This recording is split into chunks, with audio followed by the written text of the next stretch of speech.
کوئی گناہ اگر کرتا ہے وہ گناہ کب لکھا جاتا ہے، اور اگر کوئی نیکی کرتا ہے وہ نیکی کب لکھی جاتی ہے؟ جی محترم، یہ سوال بہت اہم ہے کہ کچھ لوگ پوچھتے ہیں کہ گناہ کب لکھا جاتا ہے؟ کیا گناہ کا ارادہ کرنے سے گناہ لکھ دیا جاتا ہے، یا کہ گناہ کرنے سے گناہ لکھا جاتا ہے؟ اور کتنا گناہ لکھا جاتا ہے، کتنا جرم لکھا جاتا ہے، کتنی سزا اس کی بیان ہوئی ہے؟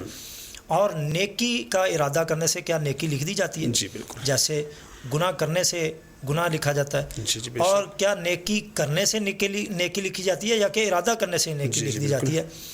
یقین جانیے کہ میں مطالعہ کر رہا تھا احادیث کا اور قرآن پاک کا. قرآن پاک میں جب یہ آیت آئی مجھے بڑی خوشی ہوئی، مجھے امید لگی کہ اللہ تبارک و تعالی ہم جیسے گناہ گاروں کو بھی جو ہے جنت میں ضرور داخل فرمائے گا، چونکہ اللہ کا وعدہ ہے. اللہ تبارک و تعالی نے قرآن مجید میں ارشاد فرمایا الا من تاب وآمن وعمل عملا صالحا فاولئک یبدل اللہ سیئاتہم حسنات وکان اللہ غفورا رحیما. جو شخص گناہ کرنے کے بعد توبہ کر لے اور عمل صالح کا عہد کرے، عمل صالح کی نیت کر لے کہ آئندہ سے میں یہ گناہ نہیں کروں گا، اس گناہ کے کبھی بھی قریب تک نہ پھٹکوں گا، اس گناہ کے قریب تک نہیں جاؤں گا، یہ عہد کر لے، یہ وعدہ کر لے اللہ سے، اور یہ نیت کر لے، وعدہ کر لے. اگرچہ بعد میں وہ گناہ کر بیٹھے لیکن نیت اور وعدہ اس کا پختہ ہونا چاہیے. تو انشاءاللہ اللہ تبارک و تعالیٰ اس گناہ کو گناہ نہیں رہنے دیں گے، بلکہ گناہ کو بھی نیکی بنا دیں گے. فاولئک یبدل اللہ سیئاتہم حسنات. اللہ تبارک و تعالیٰ گناہ سے توبہ طائب ہونے والے شخص کے لیے اللہ نے ایسا انعام رکھا ہے کہ تو توبہ کر، توبہ کرنے سے تیرا گناہ نہیں رہے گا بلکہ نیکی بنا دی جائے گی. وکان اللہ غفور الرحیم. اللہ تبارک و تعالیٰ تو ہے ہی بخشنے والا، ہے ہی رحم کرنے والا. اللہ اپنے بندے کے ساتھ بڑی محبت کرتا ہے، بڑا پیار کرتا ہے اپنے بندے سے. اب سوال یہ ہے کہ گناہ کب لکھا جاتا ہے؟ گناہ کا کبھی ارادہ کرنے سے گناہ نہیں لکھا جاتا.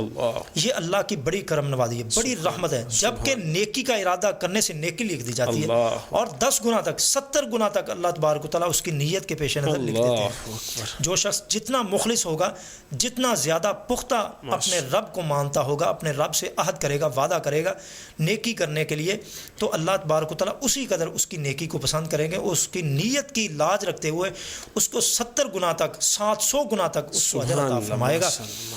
گناہ رسول اللہ صلی اللہ علیہ وسلم کی حدیث مبارکہ ہے، صحیح البخاری میں روایت آتی ہے، جب کوئی شخص ارادہ کرتا ہے گناہ کا تو فرشتہ جو ہے وہ دوسرے فرشتے کو، یعنی بائیں والے فرشتے کو کہتا ہے ابھی تھوڑی دیر انتظار کیجئے، ہو سکتا ہے یہ توبہ طائب ہو جائے.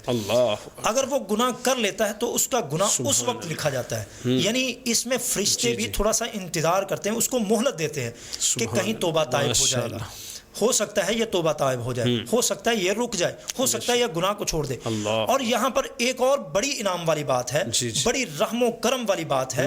اللہ تبارک و تعالیٰ کی رحمت کی بہت بڑی کرن بیان ہوئی ہے کہ ابھی اس نے گناہ نہیں کیا لیکن گناہ کا ارادہ کیا ہے.